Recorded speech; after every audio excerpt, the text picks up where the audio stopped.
La Federación Colombiana de Sociología es una organización con vocación gremial y profesional que busca visibilizar la sociología y propende por el bienestar de las sociólogas y los sociólogos colombianos. Desde el año anterior venimos desarrollando una serie de programas de opinión con criterio sociológico sobre los temas de actualidad para nosotros. Y uno de esos temas hoy es la República de Haití y las, digamos, a propósito de la coyuntura que hemos venido viviendo, en la que el presidente, eh, el presidente legítimo de Haití fue asesinado y en ese incidente hubo participación de mercenarios colombianos. Entonces, vamos a hablar con Garnel Michel y él nos va a decir un poco, en primer lugar, pues a hacer una presentación brevísima de sí mismo. Garnel, es un gusto tenerte con nosotros y bueno, tienes la palabra. Muchas gracias. Primero, yo quisiera agradecer a la Federación Colombiana, Federación de Sociología en Colombia por la invitación y es realmente un gusto participar con ustedes. Yo soy Garnel Michel, como bien usted dijo. Yo no soy sociólogo, yo soy médico de formación, yo estudié en Cuba y después regresé para Haití, empezando a trabajar. Después yo fui a hacer otras especialidades en particularmente yo fui en Panamá, después yo fui en Perú y hace poco yo hice algunas semanas en Colombia. Yo estaba en una formación de salud internacional y fue en Colombia que Colombia fue la sede de esa formación, particularmente en Medellín. Y ya, para eso como profesionalmente.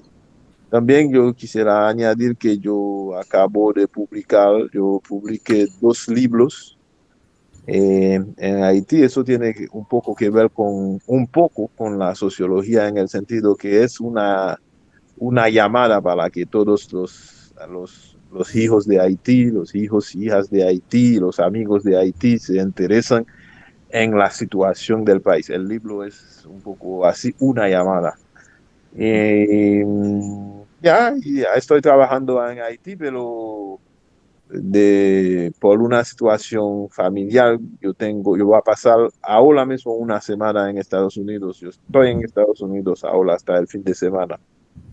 Entonces, más bien es eso como una presentación profesional. Yo trabajo para el Ministerio de Salud y yo fui como de director de instituciones en el Ministerio de Salud Pública. Ahora yo soy más bien de consejero en el ministerio. Ya. Muy bien, Garnel, muchas gracias. Bueno, vamos a ubicar un poco nuestra conversación dando algunos datos sobre Haití, unos datos de ubicación de Haití. Bueno, como sabemos, Haití es una república caribeña de las islas del Caribe y hace parte de la gran isla a la que Cristóbal Colón, del año de su América 1492, en diciembre, concretamente el 92, se llegó en octubre, el 12 de octubre, como sabemos. Colón la bautizó la Española, ¿no? De esa isla está dividida en 2 partes. La mayor parte corresponde a República Dominicana y la otra parte, la oriental, corresponde a Haití.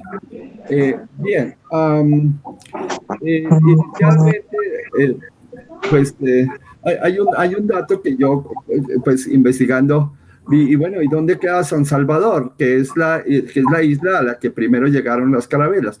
Resulta que San Salvador pertenece a las Islas Bahamas, y, o sea, que está más arriba de Haití. Y me pareció que por poco Colón no llega al Caribe, sino casi que llega a la Florida. Ese es un poco un detalle chistoso. Pero como decimos, Haití es más abajo. Debajo de las Bahamas está Cuba, y al oriente de Cuba está la Española, con Haití y República Dominicana. Bien, Haití es un nombre en lengua arawak, que era la lengua de los nativos cuando llegó Colón. Y parece ser que que piratas franceses de Cayman Island, al menos eso dice una historia, llegaron a Haití, y por eso los haitianos hablan francés. Y fueron colonizados por los franceses.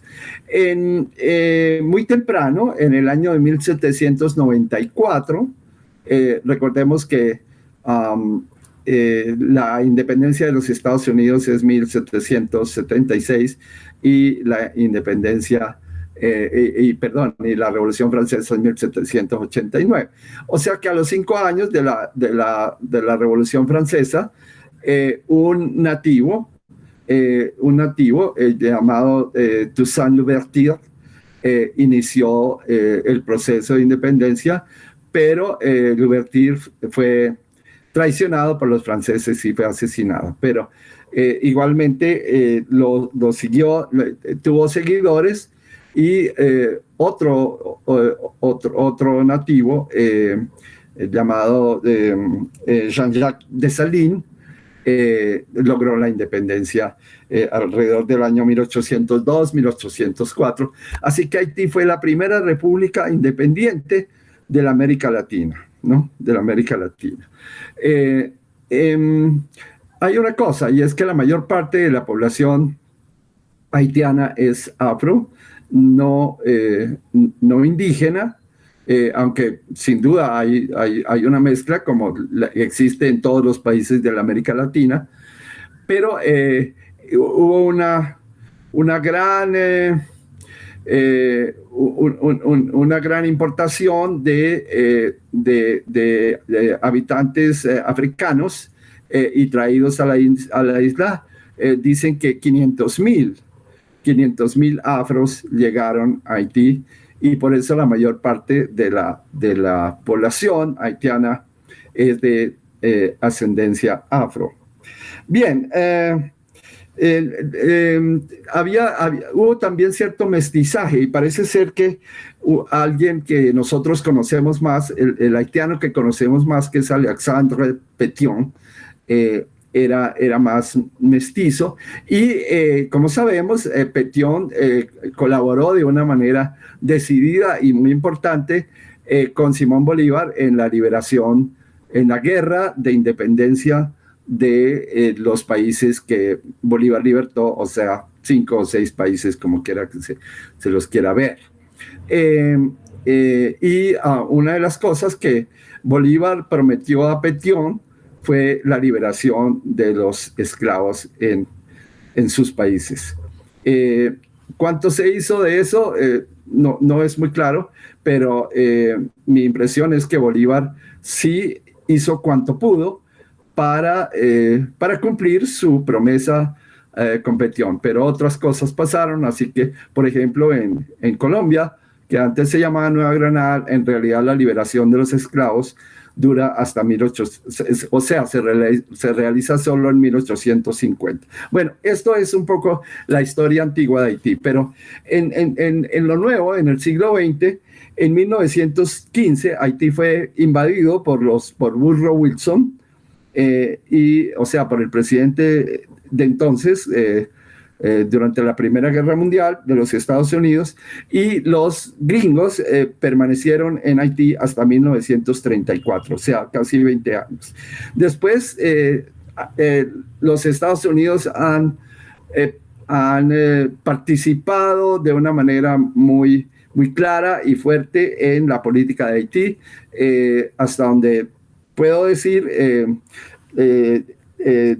François Duvalier y su hijo Jean-Claude fueron apoyados por los Estados Unidos, y como sabemos, François Duvalier fue un dictador, y luego pues creo que Duvalier sale como en los años 70 o algo así.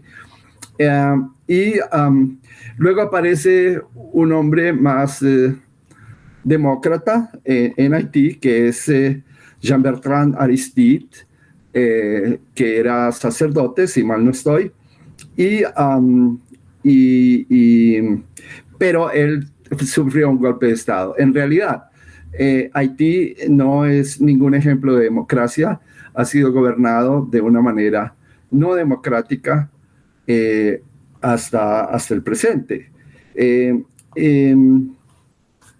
En los años 80, las políticas neoliberales realmente arruinan al país y hacen crecer enormemente la desigualdad.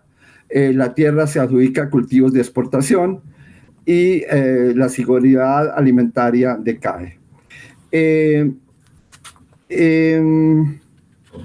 El salario mínimo es de $2 diarios, como $60 al mes.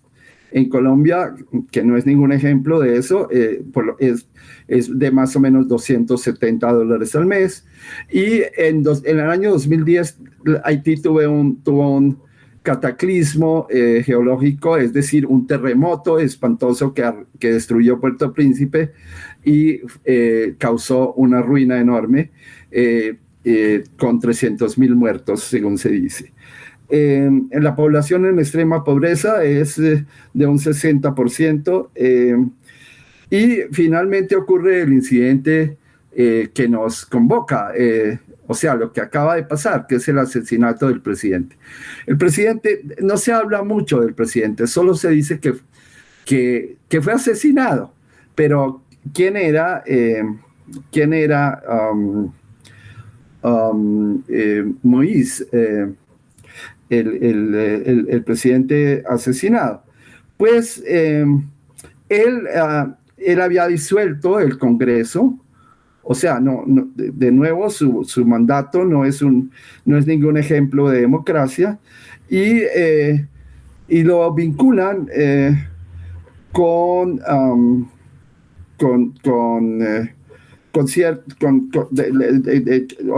un señor Cherizier, que es pues que tenía negocios ilegales, según dicen, de narcotráfico y tráfico de armas. Por ejemplo, para decir algo sobre, es decir, o sea, Moïse no es una víctima inocente, es lo que queremos decir. No es una víctima inocente, pero de eso nada se dice en las noticias, ¿no? Como sabemos. Y Moïse también tenía apoyo de los Estados Unidos. Así que los Estados Unidos han estado siempre sobre Haití y son responsables de una manera o de muchas maneras, son responsables de la situación calamitosa del pueblo haitiano. Bueno, yo quiero dejar ahí y ahora sí permitir que Garnel nos hable un poco de su experiencia de primera mano, porque lo que yo pueda decir es un poco tomado de los textos de historia y en fin. Pero Garnel vivió, o mejor dicho, Garnel es haitiano y tiene el conocimiento que nos puede ilustrar de manera excelente sobre Haití. Garnel, por favor.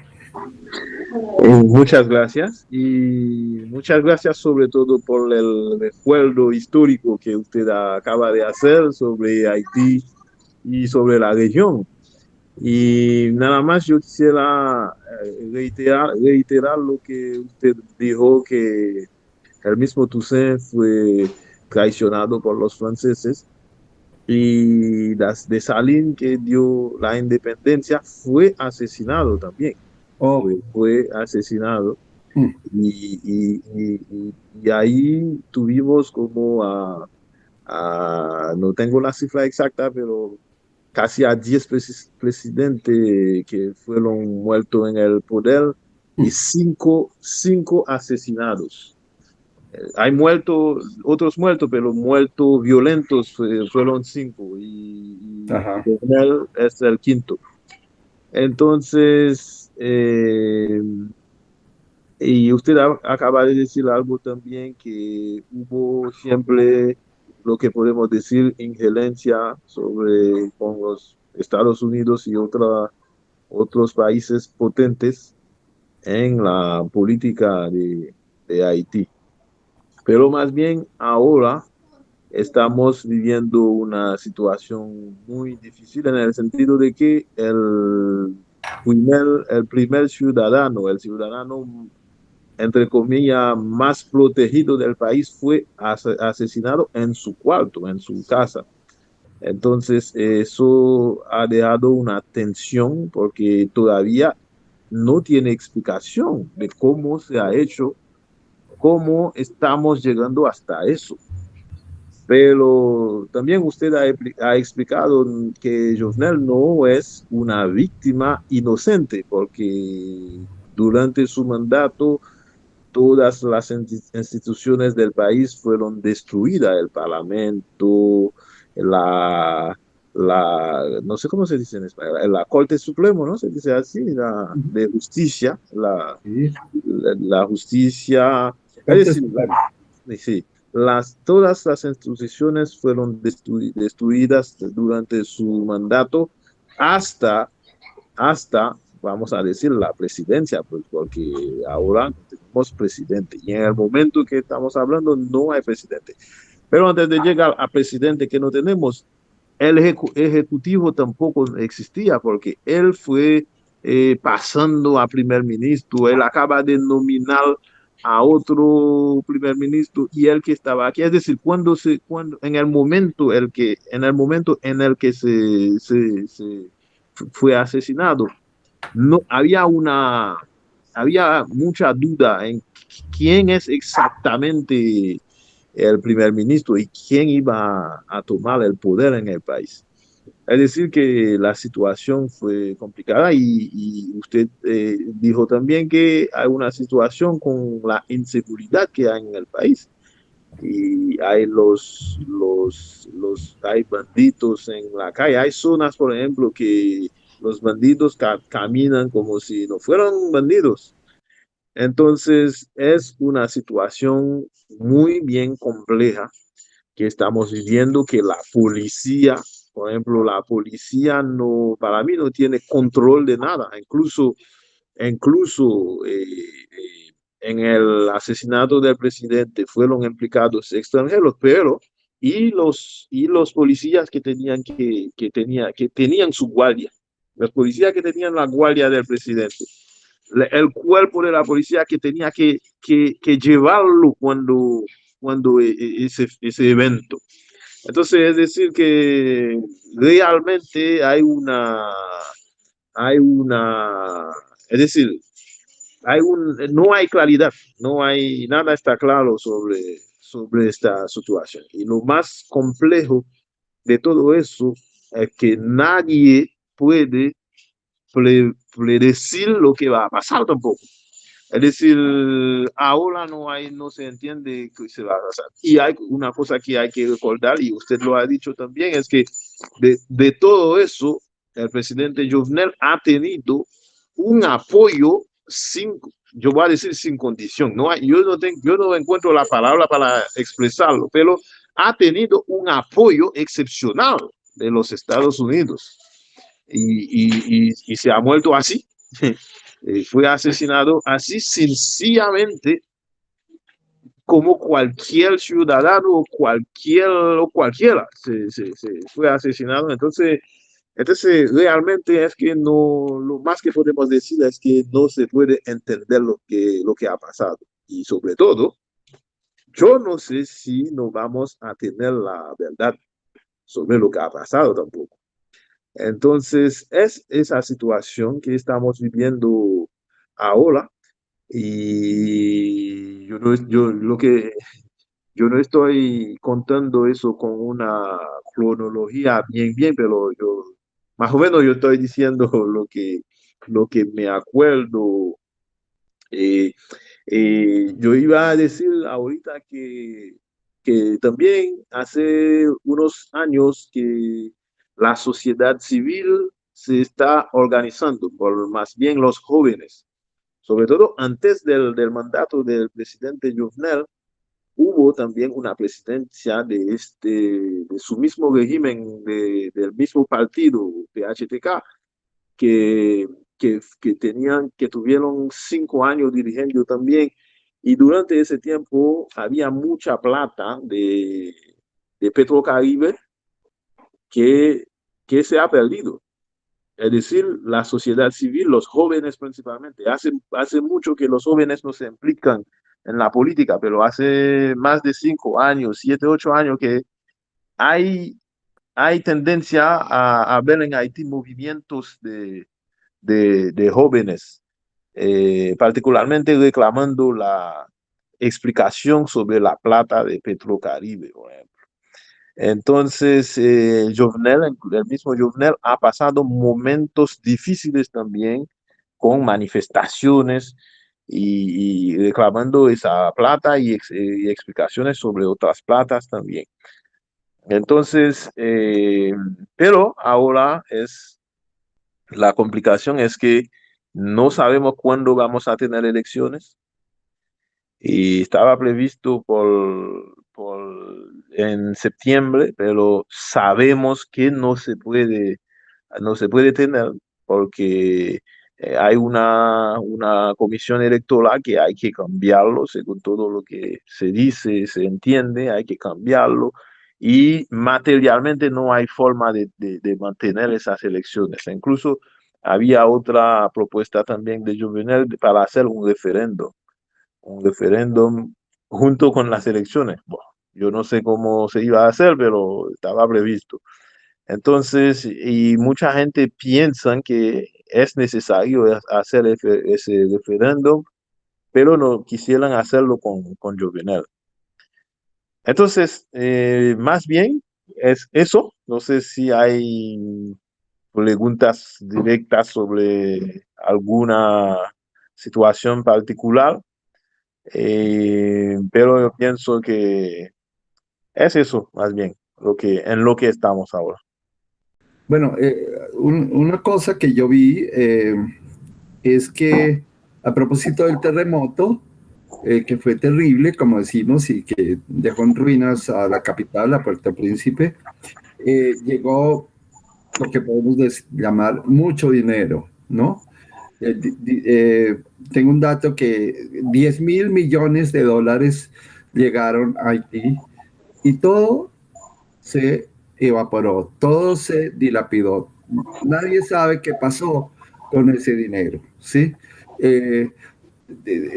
Dicen que restauraron 5 casas de las 10.000 o yo no sé cuántas, 50.000 casas que había en Puerto Príncipe, que ese dinero era para eso y se perdió. Y la otra cosa es que, como dice Garnel, Garner dice, ¿cómo es posible que el hombre más custodiado de Haití, que es el presidente Jovenel Moïse, eh, sea justamente asesinado?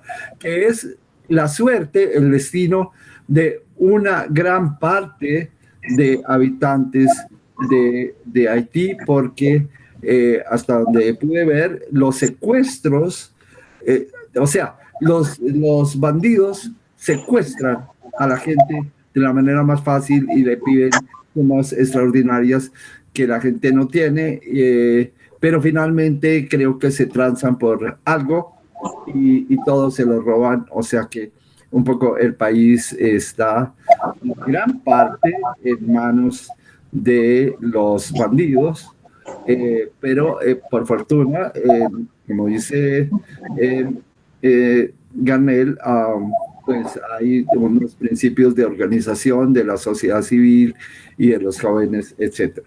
Pero más allá de eso, yo quisiera que Garnett, como médico, nos hablara un poco de su experiencia y del problema de la salud, ¿no? De la salud en Haití. ¿Qué pasa con eso? ¿Y qué es lo que se trata de organizar? En fin, háblanos un poco de eso, Garnett, si puedes. Sí. Ok, con mucho placer, yo voy a hablar de la salud, pero antes yo tengo dos comentarios sobre lo que usted acaba de decir. Primero sobre el terremoto, porque mi primer libro que salió en 2020, en el 12 de enero de 2020, y salió justamente coincidiendo con el 10º aniversario del terremoto. Es decir, fue en ese contexto que yo salí ese libro, porque después del terremoto en 2010, Haití perdió a 300.000 personas, perdió a entre 8 y 10 mil millones de dólares como pérdida. Pero al final de cuentas perdimos 10 años. 10 años después nos dimos cuenta que hemos perdido 10 años también, porque dentro de 10 años después nos hemos recuperado nada. Y no fue problema de plata realmente, porque hemos recortado, hemos recibido más de 14.000 millones de dólares realmente en lo que es una comisión que es el CIRH, que tenía un haitiano, y Bill Clinton, presidente, el que fue presidente de Estados Unidos también, que fue copresidente de esa comisión. Hemos recogido 14.000 millones de dólares, más de lo que hemos perdido, pero no hemos reconstruido nada. Entonces, perdimos la persona, perdimos la plata, perdimos el tiempo. Por eso que mi libro es más bien sobre los 10 próximos años que vienen, de 2021, que estamos ahora, a 2030. Es una propuesta que nosotros hacemos para ver si podemos empezar a reconstruir nuestro país en ese diseño, 2021-2030. Es lo que yo quisiera comentar sobre el terremoto. Y claro, un comentario sobre la situación de Jovenel Moïse, sobre los secuestros, sobre los asesinatos que se ha dado en el país.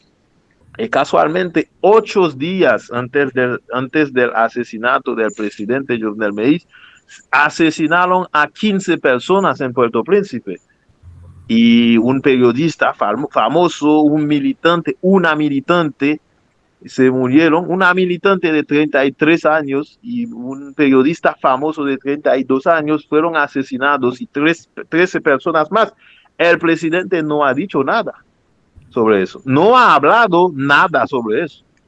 Y entonces es una lástima que perdimos al presidente, pero también hay que decir que hay muchas personas que antes de él que se han muerto, asesinados, secuestrados, y la plata de los secuestros, porque secuestraron a esa gente, fueron a esa gente a guardarlo en zonas, ¿cómo decir?, muy desfavorecidas en Haití.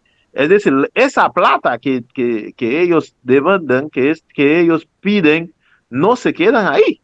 Es decir, hay algo que está pasando que nosotros no controlamos.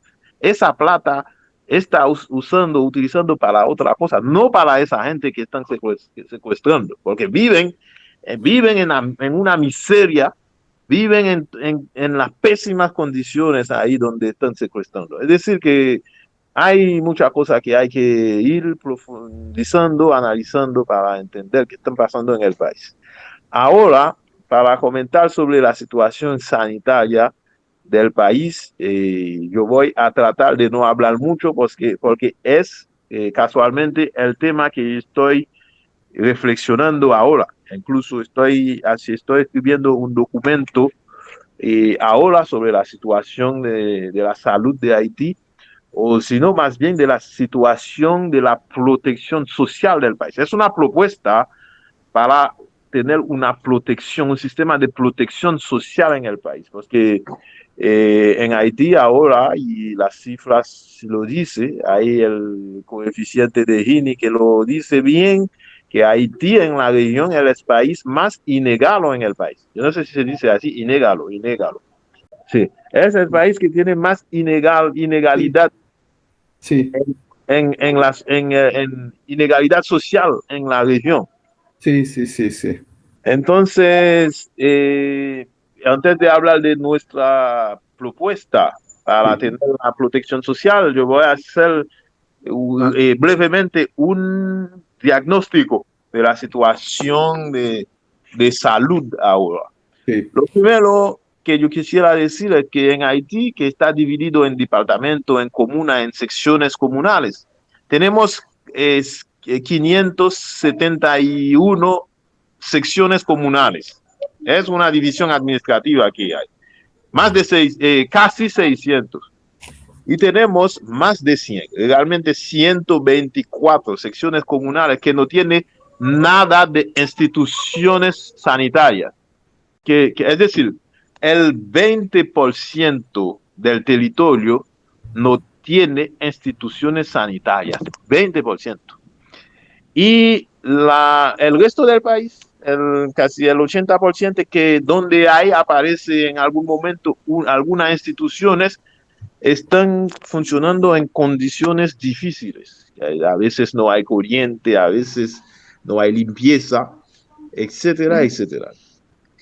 Y otra cosa hay que decir sobre cuando se habla de salud, más bien algunos salubristas lo dividen en 6 pilares para hablar de la gobernanza, del financiamiento, de los servicios de salud, de los medicamentos. Yo voy más bien haciendo mi diagnóstico sobre esos pilares, más bien.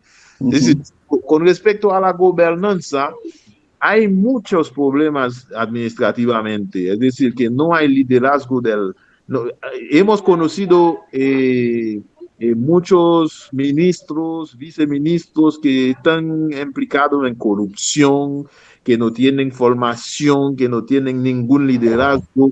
Es decir, hemos tenido muchos problemas en lo que es la gobernanza del sistema de salud como tal.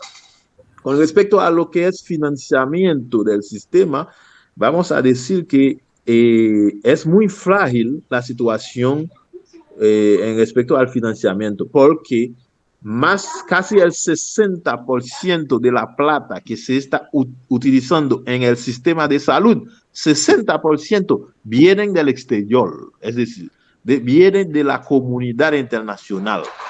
Es decir, no está en el presupuesto real del país. 30% viene de los familiares, de las familias de la casa, y el resto vienen del presupuesto del Estado. Es decir, que eso en lo que es financiamiento es más bien la comunidad internacional ujú. y y no sé cómo se dice la palabra, pero más bien la casa, las familias, las personas que pagan a la Sí. salud. Yo le voy a decir que con respecto al seguro médico o al seguro, Seguro hay social, decimos, al seguro social. seguro social, la Ujú, palabra sí. exacta. Con respecto al seguro social, solamente, me están escuchando, solamente 4% de la población está cubierto por seguro social.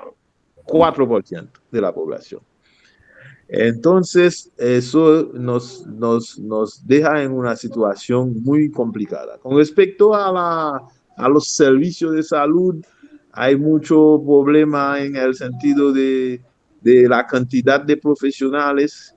Las cifras exactas de profesionales de la salud que merece un pueblo es 25 profesionales por cada 100,000 habitantes. Tenemos 6.3 profesionales por cada 100,000 habitantes. Es decir, que somos 12 millones ahora. Hay una falta de más de 20,000 profesionales en el sistema, lo que nos falta. Y con respecto a los medicamentos, por ejemplo, para la situación de la salud en el país, no hay regulación con respecto a los medicamentos. Es decir, hay muchos medicamentos los medicamentos se venden en la calle y hay un fenómeno de medicamentos falsos en el país que es incontrolable. E incluso sabemos que tenemos frontera con la República Dominicana. Dicen que hay un tráfico ilegal de medicamentos falsos llegando de la República Dominicana, entrando en Haití. Y no hay regulación ni en la aduana, ni en la frontera, donde quiera no hay regulación con respecto a eso. Entonces, son muchos problemas realmente en Haití. Yo pienso que no se puede hablar de la salud, sino que de enfermedad. No tenemos un sistema de salud realmente.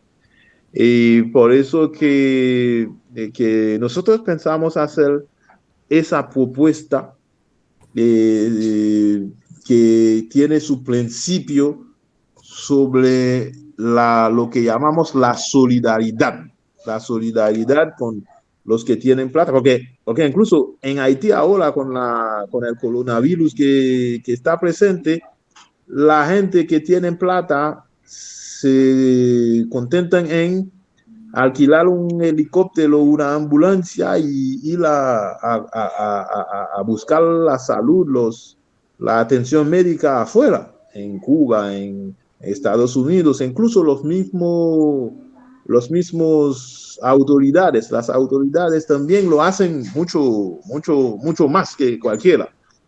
Entonces, pensamos que es muy importante implementar en Haití para los 10 años para ese diseño, implementar un sistema de protección social en Haití para que todo el mundo pueda tener acceso a la salud, porque realmente servicio público casi no hay y por eso que hay muchas frustraciones en esa sociedad ahora.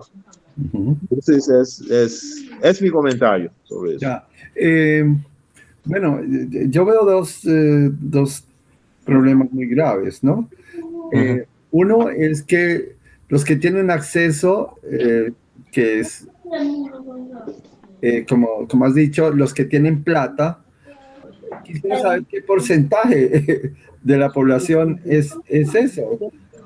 ¿Qué porcentaje de la población puede contratar un helicóptero o irse a curarse en Cuba o incluso en Estados Unidos? Debe ser una proporción muy baja, 2%, qué sé yo, ¿cierto?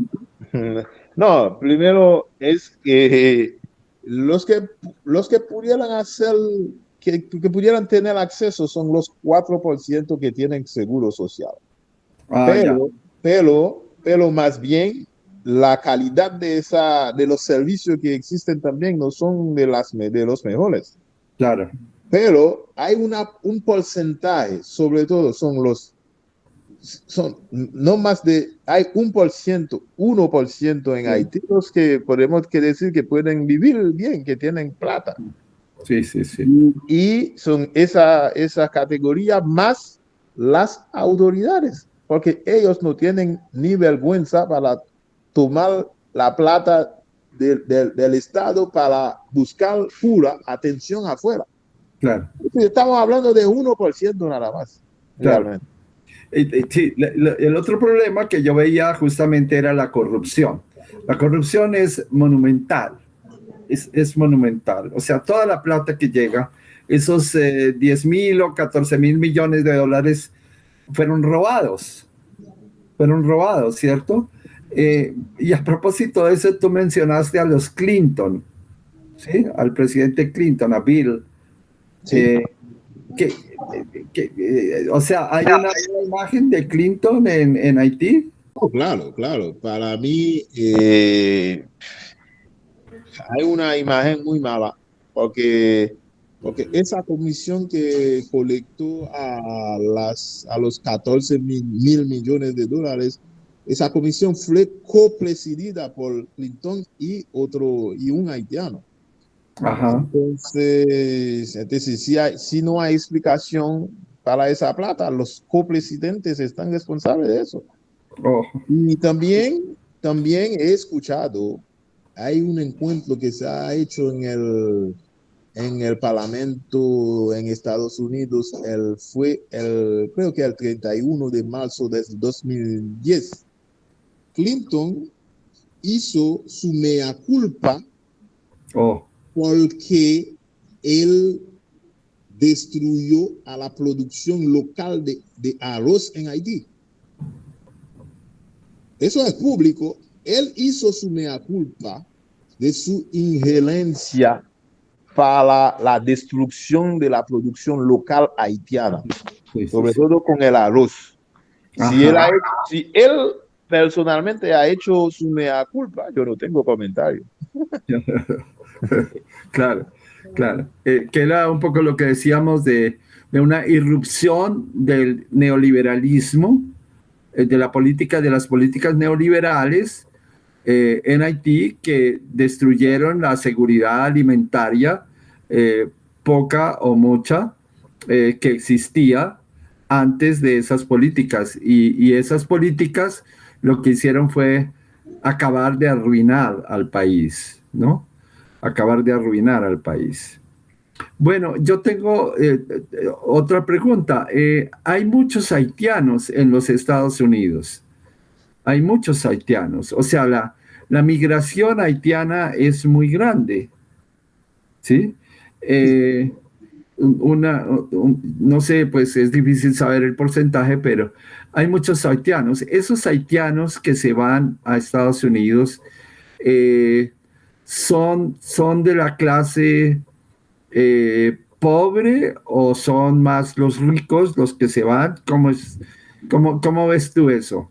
Porque, de nuevo, yo viví un tiempo en Boston, y allá hay un barrio haitiano, ¿no? En Boston. Sí, en Boston, sí.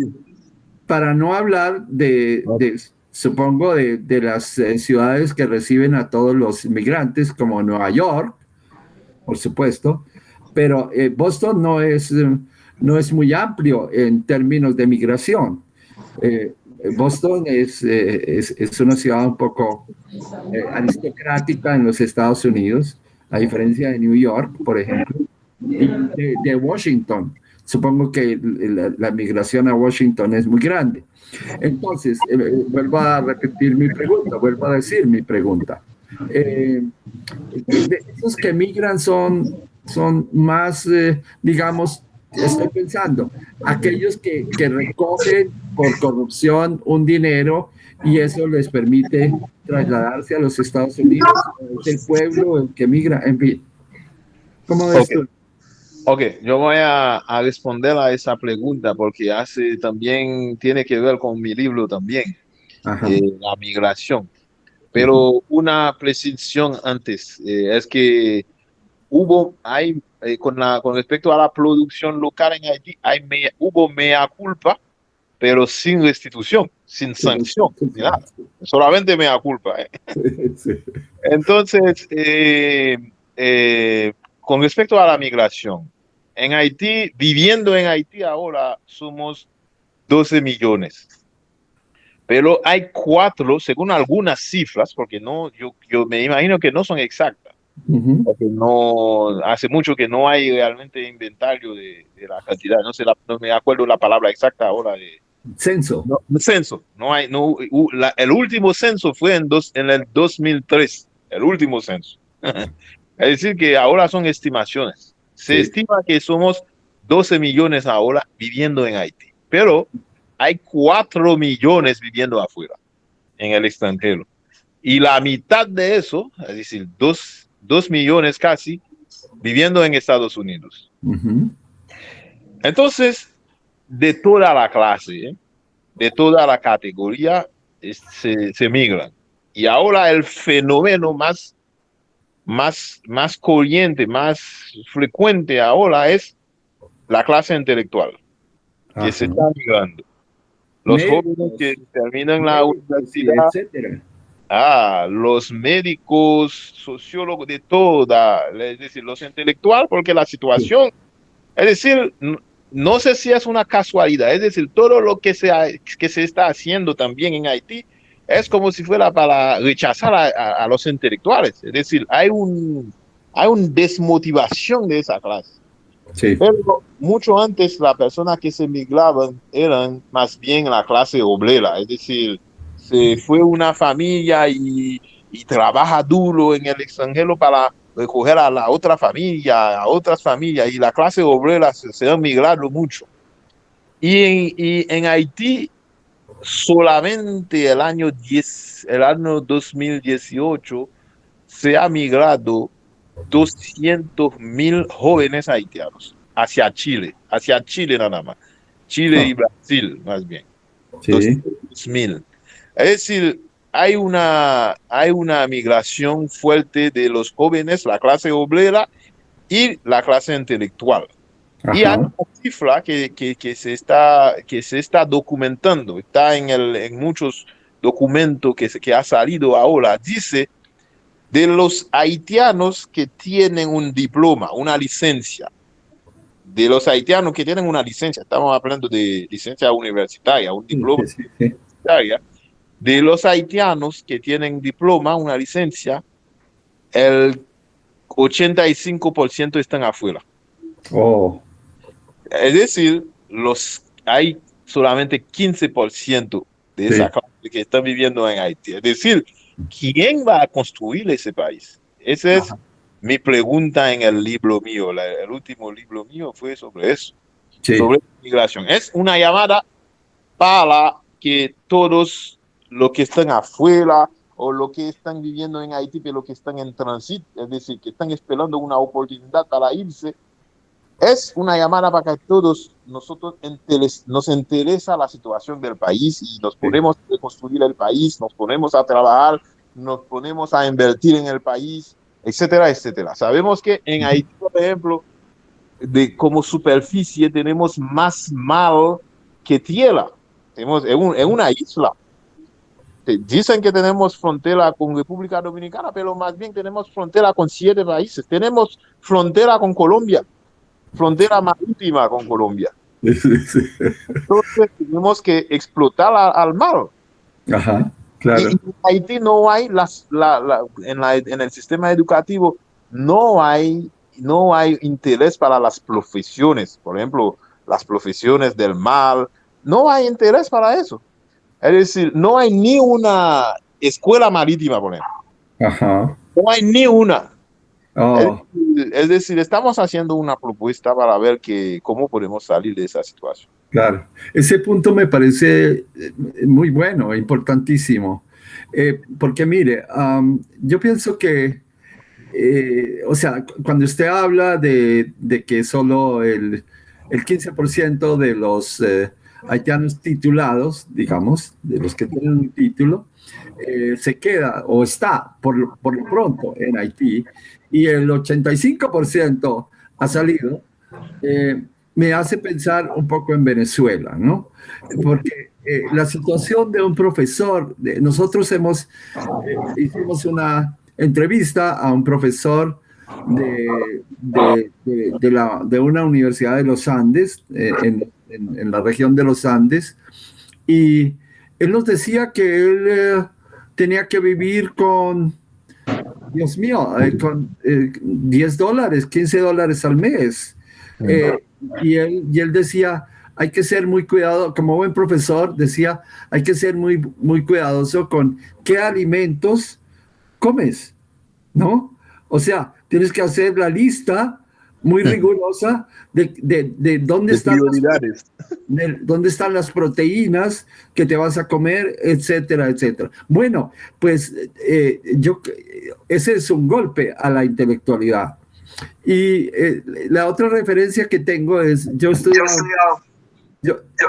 hice un libro sobre el Jesús histórico, que es un libro más, es un libro de sociología realmente, aunque la rama que estudia es una rama específica y una línea de investigación específica que en inglés se llama The Quest for Jesus, la búsqueda de Jesús. Esa es una rama que tiene 300 años, desde el siglo XVIII, en Alemania se viene desarrollando, etcétera, etcétera. Bueno, el asunto, el asunto es que eso me hacía pensar que en el año 715 o antes de nuestra era, los asirios invadieron Israel. Y lo que invadieron fue la región, no Judá. Sí, Israel estaba dividido después de Salomón y David en dos regiones, ¿no? Una se llamaba Israel, que era la provincia del norte, y la otra, la provincia del sur, era Judá. O sea que los judíos son de Judá. Los otros eran palestinos, pero en últimas todos eran judíos, ¿no? Todos eran judíos. Entonces, los asirios invaden Israel en el siglo VIII, año 700 algo, antes de nuestra era, y lo que hacen de una manera muy clara es recoger a toda la intelectualidad del país de Israel, que era mucho más prominente, o sea, Judá casi no existía en aquel momento. Sí existía, estaba Jerusalén, pero la intelectualidad prominente estaba arriba en Israel, en la región de Silo, en la ciudad de Silo y en otras regiones de ahí. Bueno, los asirios recogen a la intelectualidad y los deportan a Asiria. Y así privan a Israel de su desarrollo. E Israel nunca levantó cabeza después de eso. Luego vinieron los persas, invadieron, o sea, conquistaron Jerusalén, ya Judá, etcétera, en el siglo VI, año 500 algo, antes de nuestra era. Algo de eso hicieron, pero no fue tan duro como lo que hicieron lo que hicieron los asirios con el reino del norte, ¿sí? Nunca volvió a levantar cabeza el reino del norte al secuestrar a las élites intelectuales y las élites del gobierno del reino del norte. Así que ese es un gran ejemplo, ¿no? O sea, tenemos que estar alerta sobre esos desarrollos, porque los enemigos siguen ahí, ¿no? Los enemigos no eran los asirios ni los persas, no, los enemigos están ahí, los enemigos son los enemigos de los imperios, son el desarrollo capitalista salvaje, etcétera, están ahí, y hay que tener en cuenta eso. O sea, el golpe a la intelectualidad es mortal. No sé, Garnet, si tú quieres añadir algo, ya para terminar, pues dínoslo. No, sino para agradecerle a toda esa federación, a usted personalmente, para IAOC, a Norbe, y para esa invitación. Fue un gusto hacer el comentario, y yo pienso que sería muy bueno seguir esas análisis, esos comentarios, y porque es muy importante entender lo que está pasando en nuestras sociedades y hacer propuestas, y no solamente hacer propuestas, sino hacer acciones para resolver esa situación, salir Claro, de esas situaciones en que estamos viviendo claro. ahora. Y por mi parte tengo mucha fe, tengo mucho entusiasmo, tengo mucho ánimo para implicarme y participar en la solución de esos problemas. Muchas gracias por esa invitación. Fue un Gracias placer. a ti, Garnel. Y yo diría, si hay alguna posibilidad de hacernos llegar tus libros, por favor, comunícate con nosotros y nosotros, no importa que estén en francés, pues lo leemos, aunque no lo hablemos, pero lo podemos Sí, leer. claro. Con mucho Listo. placer. Mil Sí. gracias. Muchas gracias. Ok, chao, chao.